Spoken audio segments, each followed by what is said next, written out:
Welcome back to Empowered Youth Finances, brought to you by Youth Empowered Botswana. I am Le Selolwane. I like how I don't know why she did that. She called herself Onalenna Selolwane without the doctor. Maybe because she's retired. And we are talking about retirement and how she is enjoying retirement. And for me, that is the dream for all of us when we retire, to actually enjoy our retirement. She gave an example of, two different people. Those who retire well, who had planned for their retirement, will actually get 10 years cut down from their age. But those who did not plan, particularly men, wink wink, would actually get 10 years on their age because they did not plan, and retirement is difficult. We also looked at what young people are. Actually, we looked at the poverty and the unemployment in Botswana and Africa, and how it's actually a dire situation. What do we need to do? That we actually need to do something to correct the situation, because Ene, she has paid and supported family and children so that they are, they're in good standing as citizens of Botswana. And more of us need to actually do that. So we're going to continue from there with her journey of how she has prepared herself to be in this position of enjoying retirement. And at the end, what you can learn from her journey, the steps she has taken, the habits, the character of maybe even using of money, of saving, of investing, she will share with us. So please continue tuning in. Doc. Yeah, this journey hasn't been without challenges. Yeah. But if you look back at, I don't know whether to actually call it planning for retirement, but a kind of a plan. As a Motswana, you're right, we grow, we then help the family. You look after your parents. Go America barke black tax. Bana ba rialo, bana le mathata.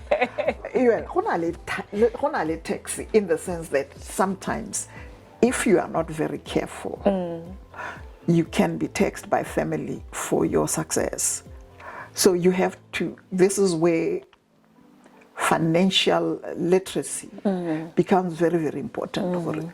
You must know what you are investing in. And it, for me, there are three key things. Yeah. I mentioned my firm belief in educating myself and educating close members of family for their own independence, but also as a cushion. I shouldn't be perpetually burdened with people who think that I will be paying black tax to the grave. Yes. Yeah. I wanted each one of them to be independent. And that is as far as I could go, given my own personal background. I was the first one in the family to get a first degree, the first one to get a second degree, the only one to get a PhD. So it comes with a heavy burden. Yeah. There's a sense of guilt that you have, despite your own desire to help. Really? There's a sense of, because I've always enjoyed learning. Yeah. It's not like, you always think, you have to be seen to be working hard and sacrificing in order to then benefit. Yes. Now, when you benefit from something that you thoroughly enjoy, learning is fun. It is and fun. So it seemed to me that I was getting too much for something that I enjoyed, and my siblings were, for me it looked like it was a part, in particular, what did they do that I didn't do? I mean, I enjoyed learning. Yeah. And I succeeded. What a beautiful cross to bear, actually. Yeah. Yeah. And until my son said, no, you have to go for counseling, lady, I didn't realize I had to confront the sense of guilt. I didn't feel I deserved to have got what I wanted, what I got for something that was such fun for me. Wow. And yet my siblings, who really also needed that financial independence, didn't. They went to school, okay, they didn't do very well. But hey, must people be punished for not being successful? Because as a teacher, I always believe learning is about how the teacher inspires Learning. the love for learning. Yes. And so when kids fail, I always feel worried. Maybe the teacher didn't quite, Yeah. or the Inspire. system conspired not to give the child Yeah. the best opportunity. So this is where that sense of guilt also comes from. No, maybe others didn't get. Yeah. So so education, Yeah. I invested, and one of the best investments is that I had a son. I have a son, my only child from this particular womb. Yes. Who was naturally a gifted child and became an engineer and decided also to go into business, Okay. and has become my own mentor, Yes. helping me to think in terms of The Stanford business, seed. the Stanford seed, gentlemen. Yes. Yeah. So the second one was to realize in the journey of education, one of the things I could never afford for most of my life was a car. When I was young, it just didn't look like a very clever way of spending money. That's interesting. I spent my money on educating the others. I loved fashion. I loved to dress. You know, when you're a kid, you want to be. You know, people seen. who love scarves love fashion. But That's all I know. I was also I became fully aware that people spend huge amounts of money on dressing up to go to Yes. funerals. Who are you dressing up for? Your dad. I remember calculating one time, you know, the amount of money that some of the people close to me are spending on a weekly basis on clothes. Jesus, I could save that. It gave me a marker in my early 20s. Yeah, or I could say, if a close family friend spent money on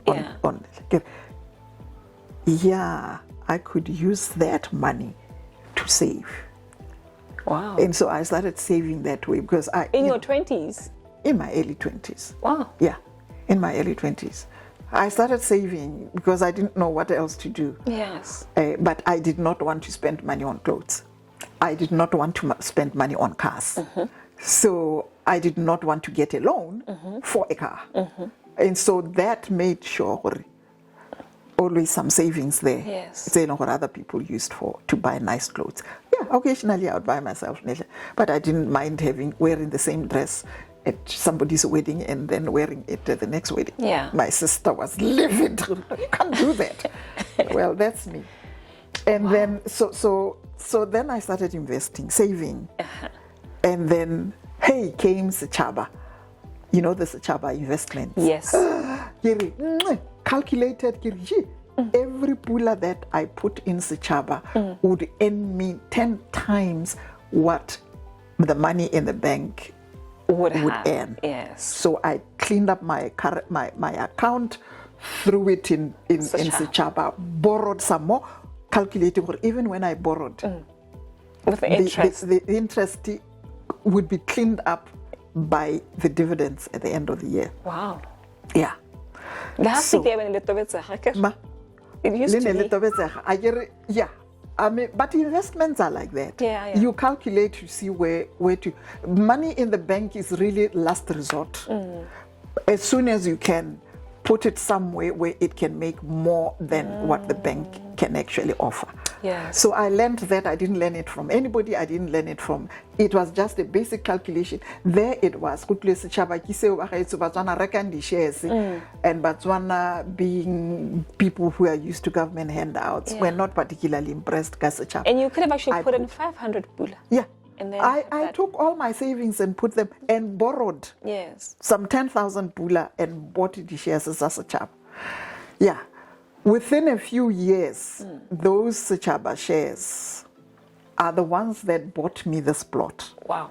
Yeah. You know what this plot is 2,500 square meters. Yes. Try and buy it now. Oh, no. Yeah, without the house. That's how I built this house. That's how I bought the plot in the first place. So you didn't even use Liquidated. your retirement package? That was long before retirement package. That was long before retirement package. So I sold my Sechaba shares. Yes. I invested in Sechaba, and then Barclays Benkilo and I hey, kare, More thing. more than more. The pep stores. Yes, look. Yes. While I was studying, this time I was studying in England. Yes. Rolls Royce shares. More I thing. give my stipend. Yes. More Rolls Royce. Unfortunately, that money I lost because the British then decided there were too many foreigners who had invested. And so chop, but they never gave me back my money. That's stealing. Because imagine, in those days that the pound was, when I left England, you needed 10 pula to buy the pound. But when I first arrived there to do my master's, you needed 1 pula 20 tebe to buy 1 pound. What? Yeah. We used to be that strong. Our pula was that strong. Wow. But by the time I left, that's why even Leko Skolong I could save. Yes. Yes. Because it was almost 1-to-1. Yeah. And now 1 pound is what, 18 pula? 17. 17 pula. Yeah. Yeah. Wow. You buy it for 17, you sell it. You sell it for 17, you buy it for 16. Yeah. Yeah. So that's where it is. And January this year it was 15. Yeah. So the second thing was investing. Yes. So the education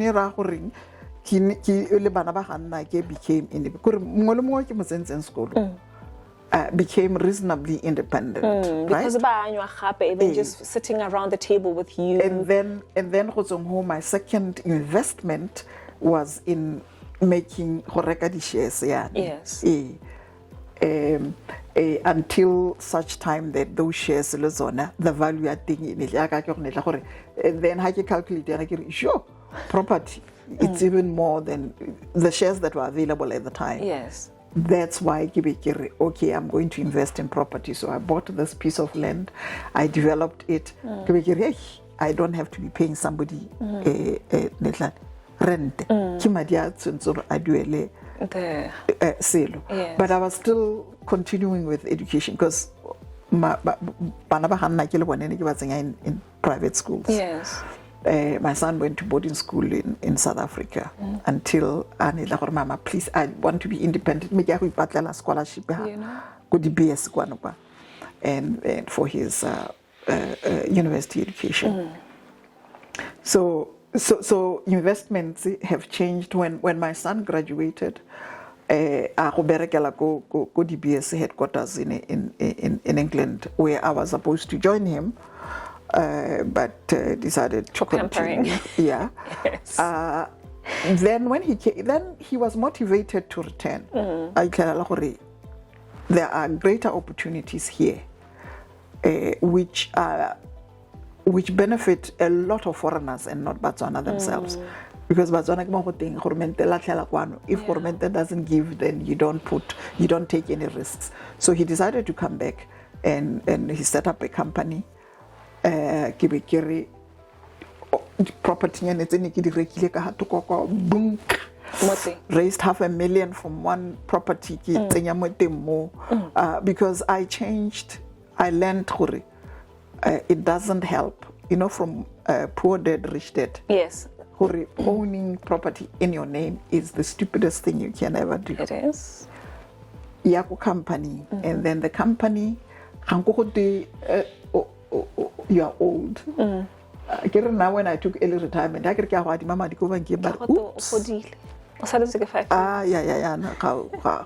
you are a risk. Yeah. But the house, that's why I transferred this house to the company. And then chinchia salangi because I'm like property basically to ensure the kids it takes 10, 15, 20 years to get a plot. Yes. Kurbongwana should not have to wait that long. At least education develop. So I had bought some property, more extension 11 Hali. Yeah. Okay, I'll pay off the debt.